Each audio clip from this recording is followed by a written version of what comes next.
Hello everyone, সবাইকে সোনামণি learning সেন্টারে স্বাগত। আজকের ভিডিওতে আমি নিয়ে এসেছি রায় ও মার্টিন প্রশ্ন বিচিত্রা থেকে ইতিহাসের মডেল সেট 4।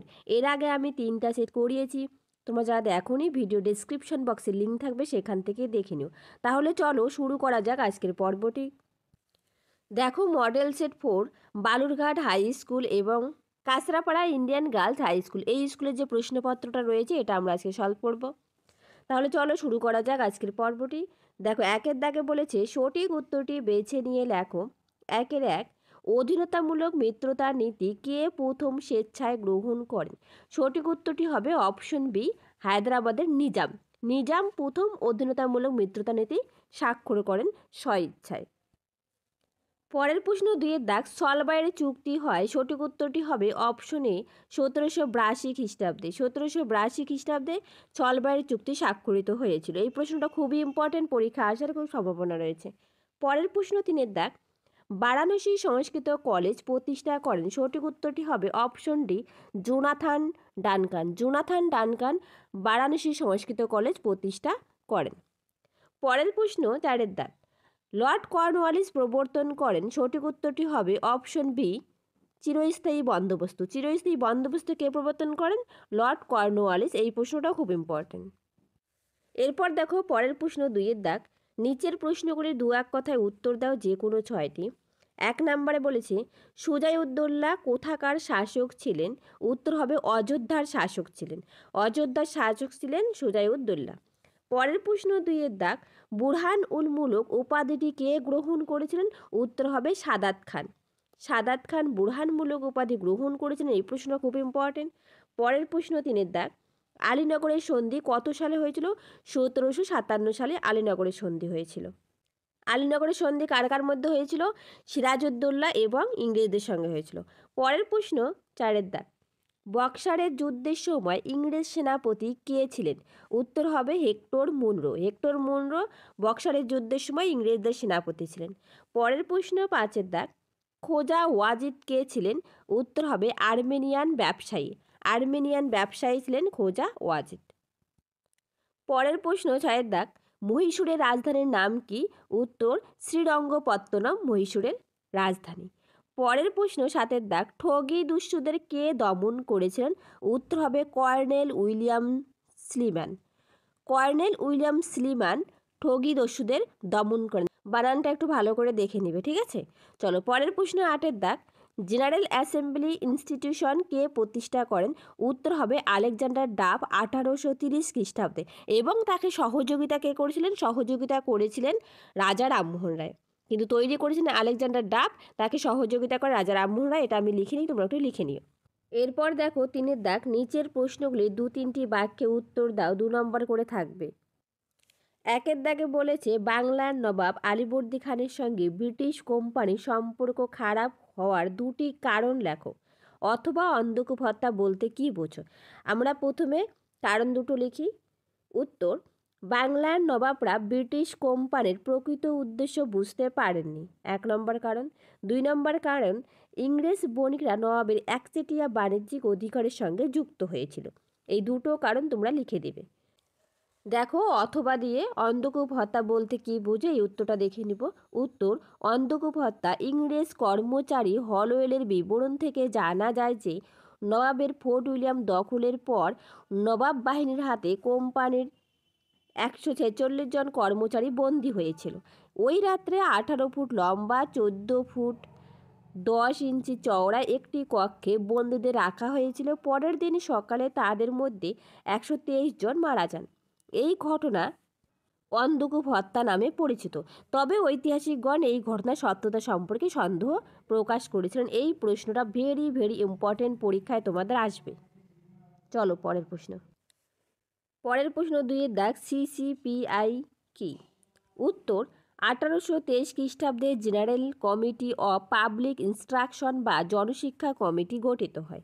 জনশিক্ষা কমিটি গঠনের উদ্দেশ্য 1 নম্বর দেবে ইস্ট ইন্ডিয়া কোম্পানি শাসিত তৎকালীন ভারতে প্রচলিত শিক্ষা ব্যবস্থা সম্পর্কে তথ্য সংগ্রহ করা। 2, শিক্ষার প্রসার ও গুণগত মান উন্নয়নের জন্য কি কি করা উচিত সে বিষয়ে সুপারিশ করে।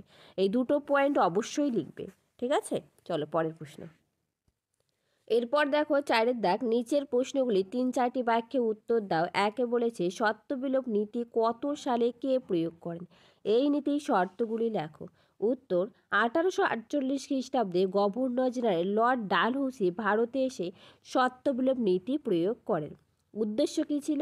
সত্যবিলোপ নীতি গ্রহণের পিছনে লর্ড ডালহৌসির প্রধান উদ্দেশ্য ছিল যত বেশি সংখ্যক ভারতীয় রাজ্যগুলিকে প্রত্যক্ষ ব্রিটিশ শাসনাধীনে নিয়ে আসা। এরপর দেখো কী কী শর্তাবলী ছিল। সত্যবিলোপ নীতির প্রধান শর্তগুলি হলো নিম্নরূপ: 1. কোম্পানি সৃষ্ট কোনো দেশীয় রাজ্যের রাজার পুত্র সন্তান না থাকলে সেই রাজা কোনো দত্তক পুত্র গ্রহণ করতে পারবেন না এবং রাজ্যটি তখন ব্রিটিশ সাম্রাজ্যভুক্ত হবে। 2. এছাড়াও দত্তক নিতে চাইলে কোম্পানির অনুমতি নিতে হবে ইংরেজ আশ্রিত দেশীয় রাজ্যগুলিকে। 3. একমাত্র দেশীয় স্বাধীন রাজ্যগুলির ব্যাপারে কোম্পানি নিরপেক্ষ থাকবে। এই কয়েকটা পয়েন্ট সুন্দর করে লিখবে। এই প্রশ্নটাও ভেরি ইম্পর্টেন্ট, পরীক্ষায় আসার খুব সম্ভাবনা রয়েছে। তার সাথে বলে রাখি, তোমাদের যদি ভিডিওটা ভালো লেগে থাকে একটা লাইক, শেয়ার অ্যান্ড কমেন্ট করবে। আর যারা নতুন, প্লিজ চ্যানেলটা সাবস্ক্রাইব করে পাশে থাকবে। এর আগে আমি অনেকগুলো সেট দিয়েছি, তোমরা দেখে নিও। এবং তার সাথে আমি ফার্স্ট ইউনিট টেস্টের কিছু সাজেশন দিয়েছি, নমুনা প্রশ্নপত্র দিয়েছি, সেগুলো তোমরা দেখে নেবে। চলো পরের প্রশ্ন। এরপর দেখো 2 দাগ, কোম্পানির আমলে দারোগা ব্যবস্থার সংক্ষিপ্ত পরিচয় দাও। উত্তর, ভারতীয় কোম্পানির গভর্নর জেনারেল হিসাবে লর্ড কর্নওয়ালিস ব্রিটিশ পুলিশ ও সেনাবাহিনীর মধ্যে বেশ কিছু সংস্কার সাধন করেছিলেন। লর্ড কর্নওয়ালিসের সংস্কার, পুলিশি ব্যবস্থা ও সেনাবাহিনীর ক্ষেত্রে লর্ড কর্নওয়ালিসের সংস্কারগুলি হলো। প্রথমে পুলিশি ব্যবস্থা আলোচনা করব। দেখো, 1 দাগে বলেছে লর্ড কর্নওয়ালিস জমিদারদের কাছ থেকে ক্ষমতা কেড়ে নিয়ে আইন শৃঙ্খলা রক্ষার জন্য একটি নিয়মিত পুলিশ বাহিনী গঠন করেন। 2. 1793 খ্রিস্টাব্দে জেলাগুলির দেখাশোনা করার জন্য তিনি থানা ব্যবস্থা চালু করেন। প্রতিটি থানা পরিচালনার দায়িত্ব দেওয়া হয় দারোগার উপর। 3. জেলা ম্যাজিস্ট্রেটের দারোগা নিয়োগ ও থানার কাজকর্মের উপর নজর রাখতেন, কিন্তু দুর্নীতিগ্রস্ত হয়ে পড়ার ফলে দারোগা পদের বিলুপ্তি ঘটে এবং গ্রামের দেখভালের দায়িত্ব দেওয়া হয় কালেক্টরদের হাতে। যেহেতু এখানে শুধু দারোগার অবস্থা বলছে, এই জন্য আমি পুলিশি অবস্থাটা করালাম, ঠিক আছে। পরের প্রশ্ন, অথবা কলকাতায় এশিয়াটিক সোসাইটি কে প্রতিষ্ঠা করেন? এর উদ্দেশ্য কী ছিল? উত্তর, উইলিয়াম জোন 1784 খ্রিস্টাব্দে এশিয়াটিক সোসাইটি প্রতিষ্ঠা করেন। এই প্রশ্নটা শর্ট প্রশ্নও আসতে পারে। উদ্দেশ্য লিখবে। এশিয়াটিক সোসাইটি প্রতিষ্ঠার উদ্দেশ্য ছিল: 1. ভারতের প্রাচীন সভ্যতার চর্চা করা। ভারতের প্রাচীন সভ্যতার চর্চা করার জন্য তিনি এশিয়াটিক সোসাইটি প্রতিষ্ঠা করেন। 2 নম্বর পয়েন্ট, ভারতীয় সাহিত্যের ইংরাজি অনুবাদ করা। তিনি ভারতীয় সাহিত্যিক আধুনিক ইংরেজি ভাষায় অনুবাদ করতে চেয়েছিলেন। তিনি বিশ্বাস করতেন যে এর ফলে ভারতীয় শিক্ষিত সম্প্রদায়ের সঙ্গে ব্রিটিশদের সম্পর্ক দৃঢ় হবে। পরের প্রশ্ন 5 দাগ, নিচের প্রশ্নগুলির 8-10টি বাক্যে উত্তর দাও। 5 নম্বর করে থাকবে। 1 দাগে বলেছে 76-এর মন্বন্তরের ফলাফল বর্ণনা করো। উত্তর, 1176 বঙ্গাব্দ এবং 1770 খ্রিস্টাব্দে বাংলাদেশে এক মহা দুর্ভিক্ষ ও মন্বন্তর ঘটে, যা ইতিহাসে 76-এর মন্বন্তর নামে পরিচিত। এই মন্বন্তরের পিছনে বিভিন্ন কারণ ছিল এবং এর ফলাফল ছিল সুদূর প্রসারী। প্রথমে আমরা কারণগুলো একটু আলোচনা করি, তারপর ফলাফলটা আলোচনা করব। কারণ 76-এর মন্বন্তরের কারণগুলি হলো নিম্নরূপ: 1 ছিল চড়া হারে রাজস্ব আদায়। মুঘল ও নবাবী আমলে ভূমি রাজস্বের হার ছিল উৎপাদনের 1/3। দেওয়ানি লাভের পর ইস্ট ইন্ডিয়া কোম্পানির লক্ষ্য হয় যত বেশি সম্ভব রাজস্ব আদায় করা। কোম্পানির নিযুক্ত ন্যায়ের সুবা রেজা খাঁ ও সীতাব রায় প্রজাপীড়ন চালিয়ে রাজস্ব আদায় করতেন। ফলে বিগত বছরের তুলনায় মন্বন্তরের বছরে রাজস্ব আদায় বেশি হয়। তারপর পরের পয়েন্ট করবে অনাবৃষ্টি।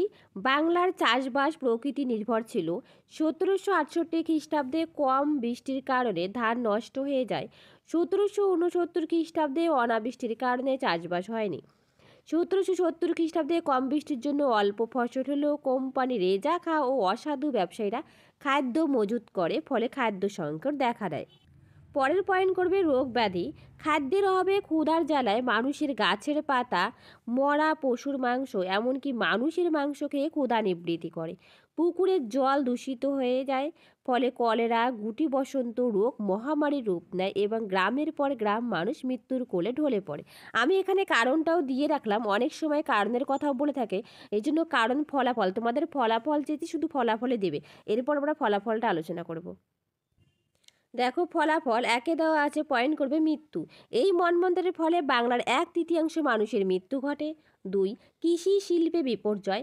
মাঠের পর মাঠ, চাষের কাজ বন্ধ হয়ে জমি পতিত হয়ে পড়ে, বন জঙ্গলে পরিণত হয়। বহু শিল্পী ও কারিগরের মৃত্যু হওয়ায় কুটির শিল্পের বিপর্যয় ঘটে। 3 নম্বর পয়েন্ট করবে অর্থ সংকট। কৃষি শিল্প বাণিজ্যে বিপর্যয় ঘটলে কোম্পানির রাজস্ব থেকে আয় কমে যায়, ফলে প্রবল অর্থ সংকটের মুখে পড়ে কোম্পানি। ঠিক আছে, এতটুকু খুব ভালো করে পড়বে, এই প্রশ্নটা ভেরি ভেরি ইম্পর্ট্যান্ট। পরের প্রশ্ন 2 দাগ, ইজরাদারি বন্দোবস্ত চালু করা ও তা তুলে নেওয়ার পিছনে কী কারণ ছিল? অথবা টিকা লেখো উডের প্রতিবেদন। আমরা প্রথমে ইজরাদারি ব্যবস্থাটা আলোচনা করব। উত্তর, ইজরাদারি ব্যবস্থা। 1772 খ্রিস্টাব্দে ওয়ারেন হেস্টিং যে নতুন ভূমি রাজস্ব বন্দোবস্ত চালু করেন, তাতে বলা হয় জমির নিলামে যে ব্যক্তি বেশি খাজনা দেওয়ার ডাক দেবে, তার সঙ্গে কোম্পানি 5 বছরের জন্য জমি বন্দোবস্ত করবে। এই ব্যক্তিকে 5 বছরের জন্য জমি ইজরা দেওয়া হতো বলে একে ইজরাদারি ব্যবস্থা বা পাঠশালা বন্দোবস্ত বলা হয়ে থাকে। তাহলে পাঠশালা বন্দোবস্ত আর ইজরাদারি ব্যবস্থা একই ব্যবস্থা, পরীক্ষায় আসতে পারে। ইজরাদারি বন্দোবস্ত চালু করার কারণ, ইজরাদারি বন্দোবস্ত চালু করার কারণ ছিল, 1 নম্বর ছিল নিলামের মাধ্যমে জমি ইজরা দিয়ে সর্বাধিক রাজস্ব আদায় করা। 2, বাংলার ভূমি রাজস্ব ব্যবস্থা সম্পূর্ণভাবে কোম্পানির স্বার্থে পরিচালিত করা। পরের পয়েন্ট, 76-এর মন্বন্তরের পর রাজস্ব ঘাটতি পূরণ করা। ইজরাদারি বন্দোবস্ত তুলে দেওয়ার কারণ, ইজরাদারি বন্দোবস্ত নানা রকম সমস্যা থাকার জন্য এই ব্যবস্থা তুলে দেওয়া হয়েছিল। এই বন্দোবস্ত তুলে দেওয়ার কারণগুলি ছিল: 1, অনেকে বাইরের লোক বেশি অর্থ দিয়ে নিলামে জমির ইজরা নিয়েছিলেন, তাদের রাজস্ব আদায়ের পরিমাণ সম্পর্কে সঠিক ধারণা ছিল না। ধার্য রাজস্ব ও আদায় করা রাজস্বের মধ্যে অনেক তফাৎ ছিল। রাজস্ব আদায় কম হওয়ার ফলে তারা ধার্য রাজস্ব পরিশোধ করতে পারত না।